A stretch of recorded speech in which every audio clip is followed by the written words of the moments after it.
हाय viewers, तो चलिए शुरू करते हैं। जाना ज़रूरी है क्या, जो कि एक काव्य संग्रह है, उसकी अगली कविता, जिसका शीर्षक है प्रेम के नायक। मैं अचानक उस रोज़ मरना पसंद करूँगी जब मुझे याद होगा कि इस दुनिया के सभी प्रेम पत्र, फूल आदि नष्ट कर दिए गए हैं किसी खलनायक के हाथों। उसने नहीं छोड़ा है पुराने प्रेम का एक भी साक्षात्कार इस संसार में। प्रेम सभी के जीवन में किसी न किसी रूप में बचा रहना चाहिए। कुछ प्रेम कहानियाँ या कविताएं जो अभी लिखी जानी बाकी हैं, उन सभी में इन साक्षियों को नायक घोषित कर उन सभी को टेक देने चाहिए प्रेम के आगे अपने घुटने, क्योंकि जब किसी को कंधे की सहारे की ज़रूरत होती है तब काम नहीं आता कुछ। हमारा हृदय खोजता है केवल प्रेम।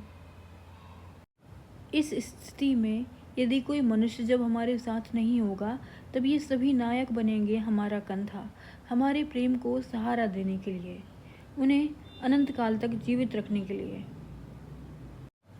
इसी के साथ ये कविता समाप्त होती है।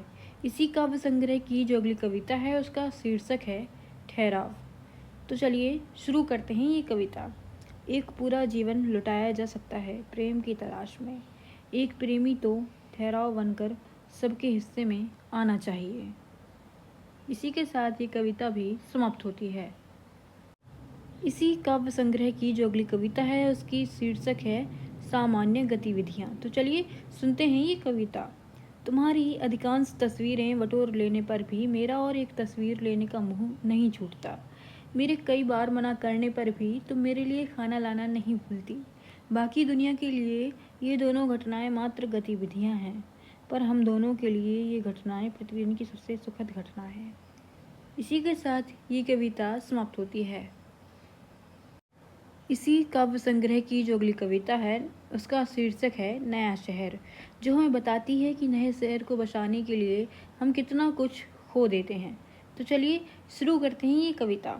ये शहर कितना सूना है, यहाँ अब गौरैया नहीं दिखती, यहाँ अब कोई चिट्ठी भी नहीं भेजता, इसलिए कोई प्रतीक्षा करता नहीं दिखता। ऊंची इमारतों ने ढका है आसमान यहाँ, इसलिए कोई अब तारों की गिनती भी नहीं करता।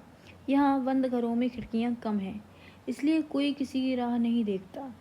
कितना कुछ था हमारे पास इस जगह को सुंदर बनाने के लिए, इतना कुछ हमने खो दिया इस जगह को शहर बनाने के लिए। इसी के साथ ये कविता समाप्त होती है। इसी काव्य संग्रह की जो अगली कविता है, उसका शीर्षक है छोड़ा गया व्यक्ति। ये कविता हमें बताती है कि हम जिस व्यक्ति को जैसा छोड़ते हैं, उससे दोबारा मिलने पर वह व्यक्ति हमें वैसा नहीं मिलता जैसा हमने उसे छोड़ा था। तो चलिए शुरू करते हैं ये कविता। प्रतीक्षा में छोड़ दिया गया हर व्यक्ति लौटने पर हमेशा वापस नहीं मिलता। मिला भी तो जैसा छोड़ा गया ठीक वैसा नहीं मिलता। इसी के साथ ये कविता समाप्त होती है। इसी काव्य संग्रह की जो अगली कविता है, उसका शीर्षक है प्रतीक्षा। ये कविता हमें बताती है कि हर कोई अपनी ज़िंदगी में किसी न किसी की प्रतीक्षा में है। तो चलिए शुरू करते हैं ये कविता।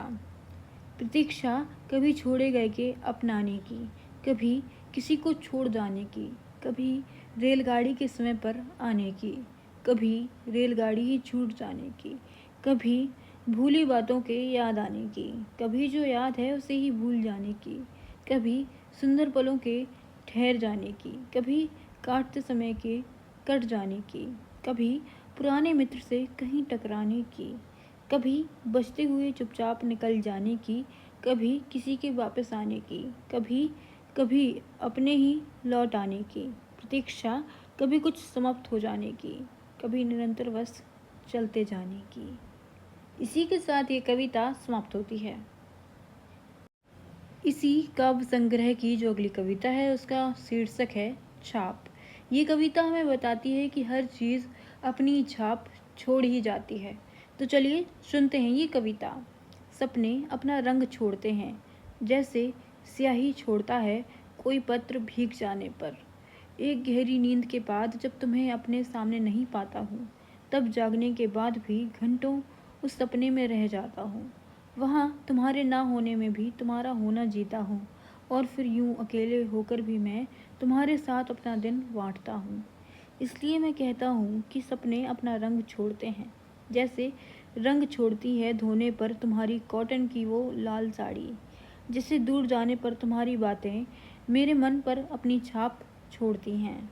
इसी के साथ ये कविता भी समाप्त होती है। इसी काव्य संग्रह की जो अगली कविता है उसका शीर्षक है आखिरी घटना। तो चलिए शुरू करते हैं ये कविता।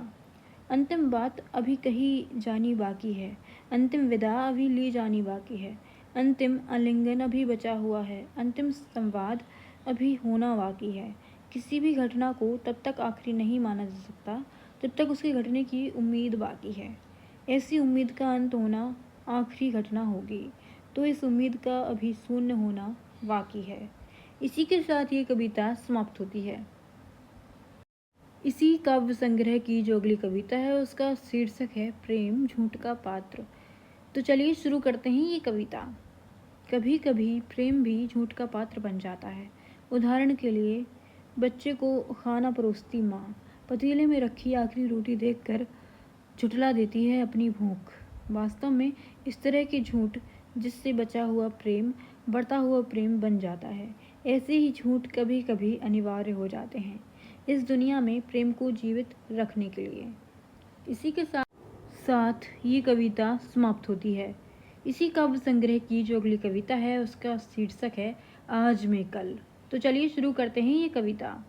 और जिस क्षण तुम्हें महसूस होगा कि हो चुका है सब तहस नहस, नहीं बचा अब कुछ भी बचाने को, तब भी बचा रहेगा तुम्हारा आज इस संसार में, तुम्हारा कल बचाने को। इसी के साथ ये कविता भी समाप्त होती है। इसी काव्य संग्रह की जो अगली कविता है उसका शीर्षक है एक संभावना। तो चलिए शुरू करते हैं ये कविता। एक संभावना ये भी कि जिसकी प्रतीक्षा में तुम यहाँ रुके हो वो तुम्हारी प्रतीक्षा में वहाँ खड़ा हो। बात बस कदम बढ़ाने की हो और बात बस बात शुरू करने पर ही रुकी हो। इसी के साथ ये कविता भी समाप्त होती है। Thank you for watching.